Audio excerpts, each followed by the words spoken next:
Barakatah Yahweh, Barakatah Yahweh Shah, Barakatah Yahweh, Barakatah Yahweh Shah. All praises, glory, and honor goes to Yahweh, Bahashem, Yahweh Shah, Bahashem, Rikah Kadash. Yahweh being the name of the Heavenly Father, Yahweh Shah being the name of His only begotten Son, who they ignorantly called Jesus Christ. Now we're going to get into how these Edomites is going to get backstabbed by their fellow allies or their fellow brethren, and they're going to be pretty much fighting against each other and pretty much destroying their whole nation. Okay? And so when you go into let's start off with Salakia. Let's start off with, well, we can stay here in Revelation. Revelation chapter 6. Let's get the foundation. Revelation chapter 6, it says, and starting with verse 4, it says, and there went out another horse that was red.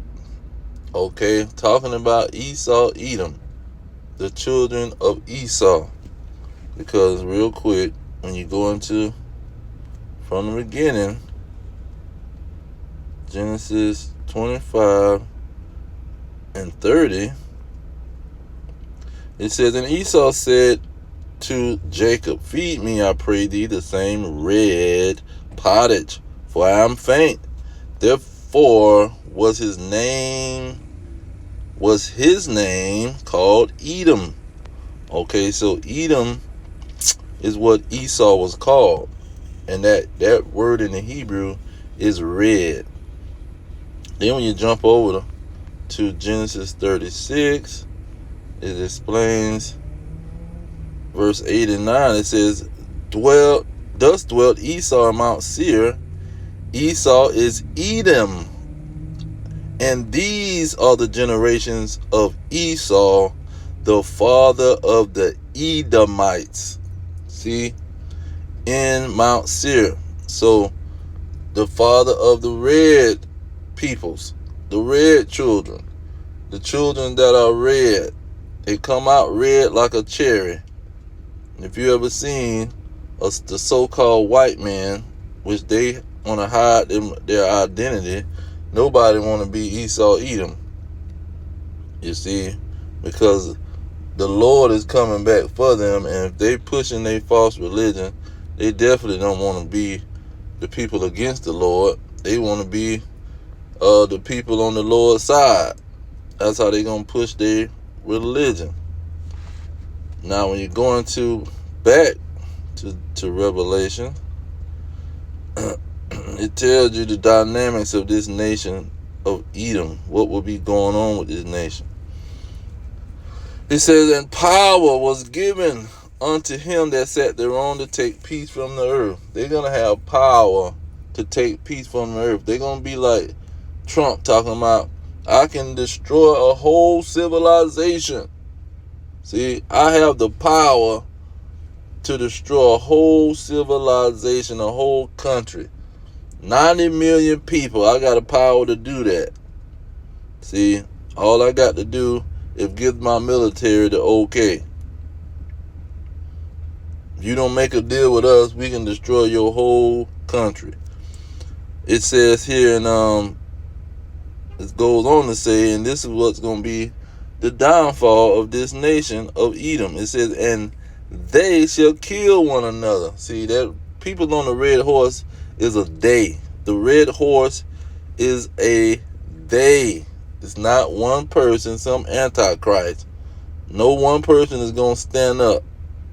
They is going to kill one another. And there was given unto him a great sword. They have a great military. They have great military. Russia, the so-called white man, Russia and America has the greatest militaries on the earth.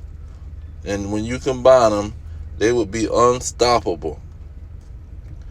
Okay, so, but they are adversaries to each other. Now let's go into, what is it? want to get, let's see,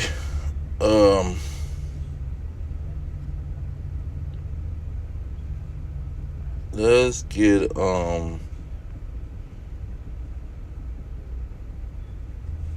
Zechariah. Let's get the red horse. Let's cement that red horse. Zechariah, in the beginning of his writings, in verse 8, he tells you about the nation of Edom. He says, "And I saw by night, and behold, a man riding upon a red horse." See, it's not just one man, and it's going to tell you that this is not talking about one man.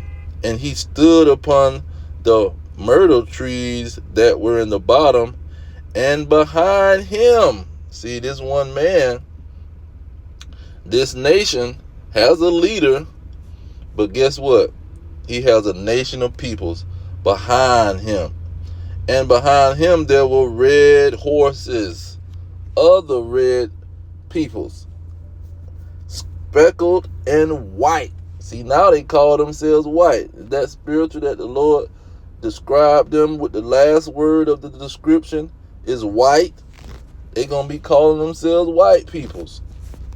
Okay? They're going to have, well, let's go into the end of the chapter. See, it says the red horse would kill one another. John is just giving you a re-quote and a rewording of Zechariah, the first chapter, man. It says, "Then I lifted up my eyes and saw, and behold, four horns, four powers, I would say part of the nation of Edom." You see, it says, "who scattered Judah, Israel, and Jerusalem." Part of the Edomites that scattered Judah, Israel, and Jerusalem will be against what? Verse 20. "And Yahweh showed me four carpenters." They would be against another part of the red horse, the red nation of Edom. See, these two adversaries, this is how they would kill one another. They would have an adversarial situation. You had the Cold War that's been going on for so long, and now it's a hot war. They're doing proxy wars with these other nations, but the main focus is really Babylon the Great, America, and Russia.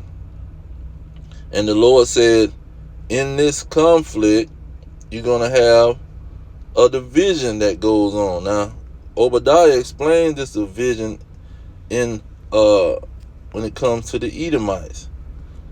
Obadiah 7, the 7th verse.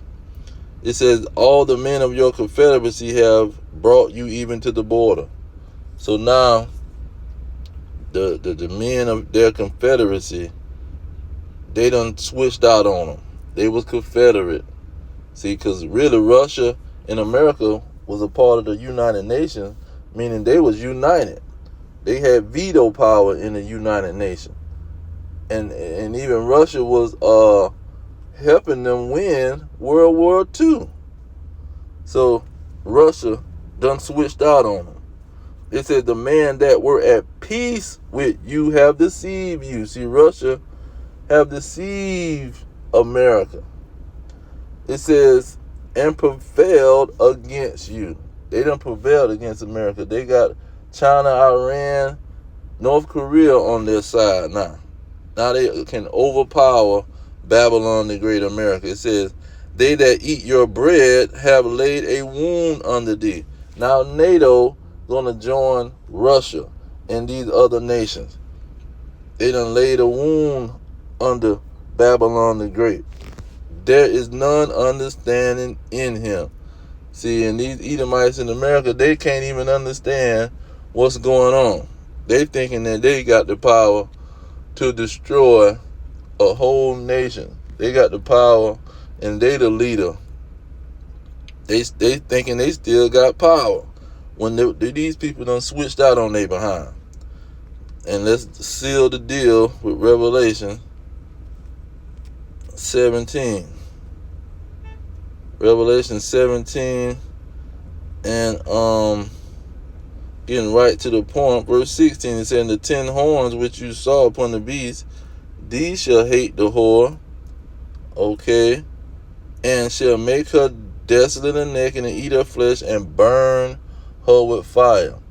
See, how is she going to be burnt with fire? Let's get that in Jeremiah.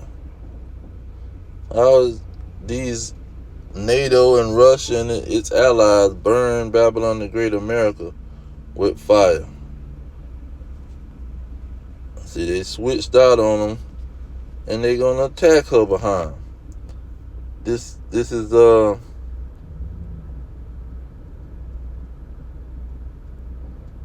verse 9. It says, for look, I will raise and cause to come up against Babylon an assembly of great nations from the north country. See, Europe is the north country. Russia is the north country.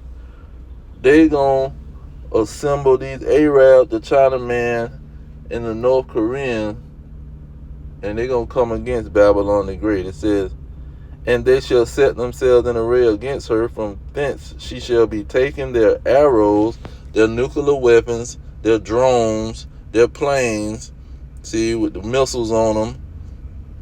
Their arrows shall be as of a mighty expert man, none shall return in vain. When you jump down to get right to the point, verse 42. Verse 40, let's get 41 in the mix too. It says, behold, a people shall come from the north, a great nation, many kings shall be raised up from the coast of the earth.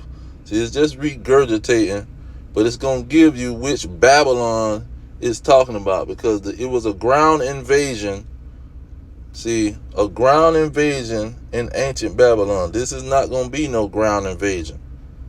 It says, for verse 42, they shall hold the bow and the lance. They are cruel and will not show mercy.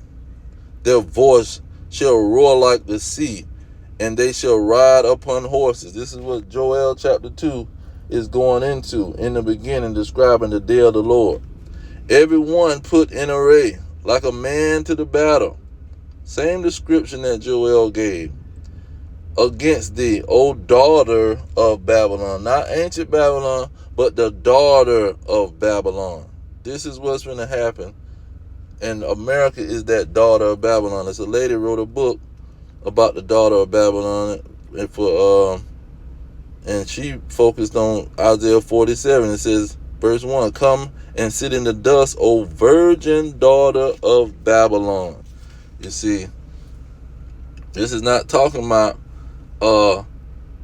it's not talking about ancient Babylon. This is talking about the day of the Lord, because this goes along with Isaiah 13, because it's describing a day that the Lord is coming. Look at verse 4 to let you know it's talking about the day of the Lord, and not no freaking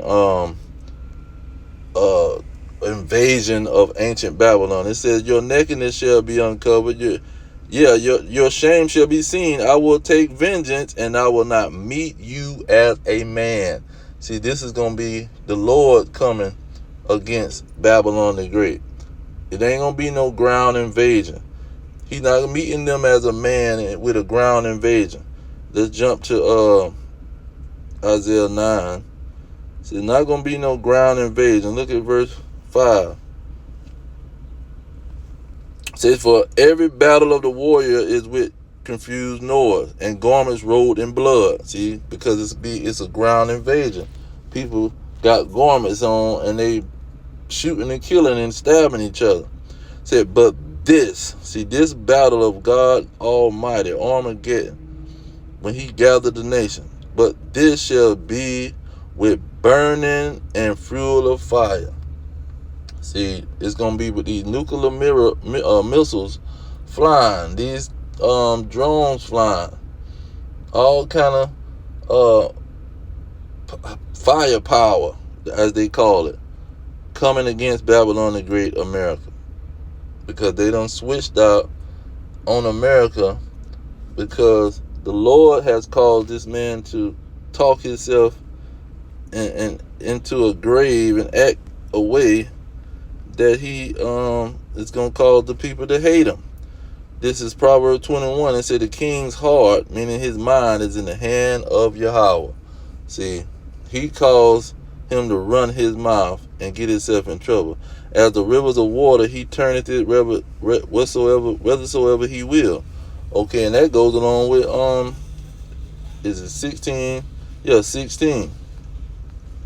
He tells you why this man's mouth is being ran like it's running. Verse 16, verse 1, it says, the preparation of the heart in man, the mind, preparation of the mind, and the answer of the tongue. See, him running his mouth in a proudful state is from Yahweh. You see, Yahweh is calling this man to make the nations hate him. Okay, by running his mouth, saying all of this crazy stuff, and going along with these Benjamin NATO Jews. See, the Lord is causing them to do this. So I just want to bring that out.